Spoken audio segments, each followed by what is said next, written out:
What if Justice League was good? Hold on, before you start coming at me, I am not talking about Zack Snyder's director's cut. I've seen the trailers, that looks like it's gonna be amazing, and I can't wait to watch it. I'm talking about the 2017 theatrical release of Justice League.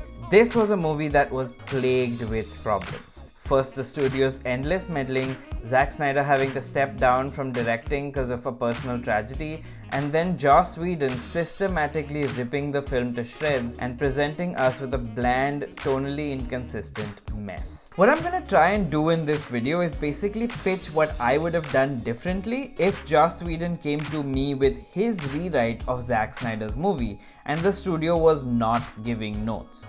So I'm keeping in mind that reshoots would involve Henry Cavill with a mustache and how to work around that, and I'm only looking at the theatrical movie as my jumping off point. So since there's no dark side in that one, there's no dark side in my version either, no matter how much I would like there to be. Anyway, let's get to it. First of all, no weird phone footage of Superman awkwardly talking to children at arm's length. Dude looks like he hates kids.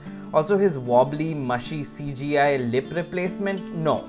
I'm not having it, and I'm certainly not opening my movie with it. Let's open with a typical Zack Snyder slow motion title sequence. Those things are beautiful. My biggest bone to pick with Joss Whedon's butchering of this movie has to be the changing of the color palette. I mean, you can't disrespect someone's work like that.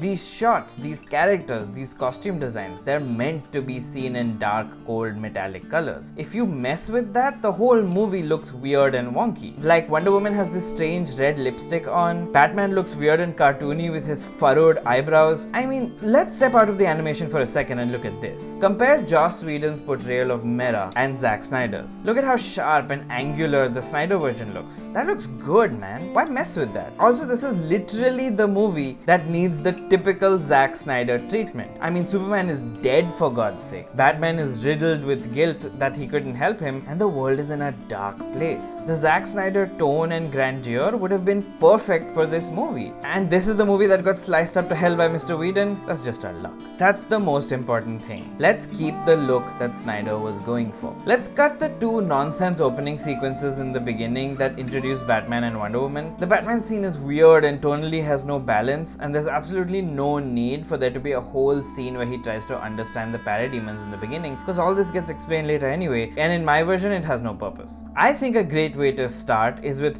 Batman slowly putting together the team. This is a good way to introduce new characters and give us information on what new threat might be coming. So first we meet Aquaman, and personally I would cut the "you talk to fish" joke, but keep Aquaman's incomprehension at the fact that Bruce dresses up like a bat. You've now flipped the script, and Aquaman has a bit of a leg up here. Anyway, Bruce talks about how Superman's death has led to a crazy rise in crime all over the world. There's all kinds of weird stuff happening, and he's afraid of another alien invasion. He tells Arthur Curry that he's trying to start a team, and Aquaman flips him off and jumps into the ocean. Then we can get the intro of Cyborg, then the intro of Barry Allen. Then Steppenwolf lands in Themyscira and steals the mother box. This action sequence is pretty good and would probably look that much better in Snyder's signature palette. The Amazons lose and light the warning fire, and that's when we see Diana. Diana goes to Bruce and tells him about the mother boxes and Steppenwolf. Bruce says he knew something was coming, and that's why he's been tracking the other metahumans, and they set out to find them. Then we can cut to Lois Lane and Martha Kent talking. This is a nice idea, but the treatment is all wrong. First of all, why is Martha Kent unable to pay for her house? Shouldn't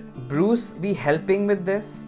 It makes sense. The dude should be riddled with guilt and paying off her home in full, taking care of Martha, which was so important to him in the last movie, seems in character, right? She should mention that Clark's nice friend, the one with the cape, is helping her, referencing their brief interaction in BVS. Lois and Martha can comfort each other and take solace in each other's company. Bruce meets Barry Allen and convinces him to join the group. This scene is good on its own, and I'm okay with the Flash being comic relief, and it's great that he's a little neurotic and maybe even on the spectrum, but why is he the butt of the joke? I don't like that we're supposed to laugh at him because he doesn't understand understand social cues. I don't think that's something to laugh about. Sorry, but Barry Allen is smart. He can be wisecracking and sarcastic. He doesn't have to have a personal vendetta against brunch. I mean, what a waste of screen time. Another inconsistency in the movie is Steppenwolf's power level. In some scenes, he's catching missiles out of the air, and then in some scenes, he can't even take a punch. In the bit in Atlantis where he steals the mother box, Steppenwolf seems decidedly weaker than the previous scene,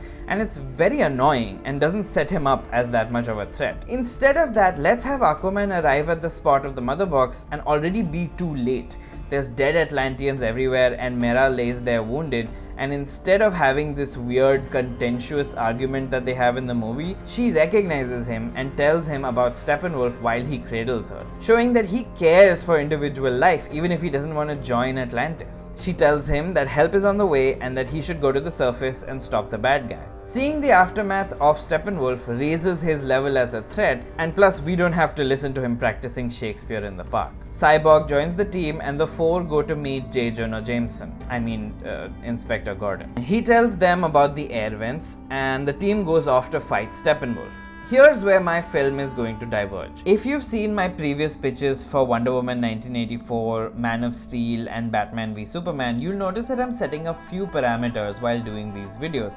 I'm not just making my ideal Justice League movie. That would be a totally different movie. What I'm doing here is I'm trying to experiment and see what are the most minimal adjustments that can be made to make these movies better. Now, so far in the last few pitches I've made, I haven't really changed the core plot, just elements of how scenes play out. But this movie has so much potential, but the end product is so sloppy and disappointing that I have no choice but to change it completely. The Justice League shows up to fight Steppenwolf and they put up a good fight, and it should play out similarly but with a few differences. None of this sexualization of Diana, this goofy Barry falling on her and it's awkward haha so funny, that is not happening. It's unnecessarily gratuitous. Anyway, Steppenwolf should get the last mother box and escape, smashing the place as he goes, and a wave of water comes at the League about to wipe them out when Aquaman shows up the last minute to save the day. Back in the Batcave, they're nursing their wounds and discussing what their next move should be. Cyborg knows that he just needs to get close to the mother boxes and he can try and foil their plans, but they'd need a significant amount of power to do that. Batman gets an alert from one of his many drones and sensors that someone is messing with Superman's grave. They freak out and head to Smallville. When they arrive at the graveyard, Superman's grave has been dug up. They see Steppenwolf with all three mother boxes entwined with each other. Steppenwolf taunts them for not knowing anything about anything but having the hubris to think they could defeat him. He talks to them about the fact that their greatest weapon, the Kryptonian, lays in a box.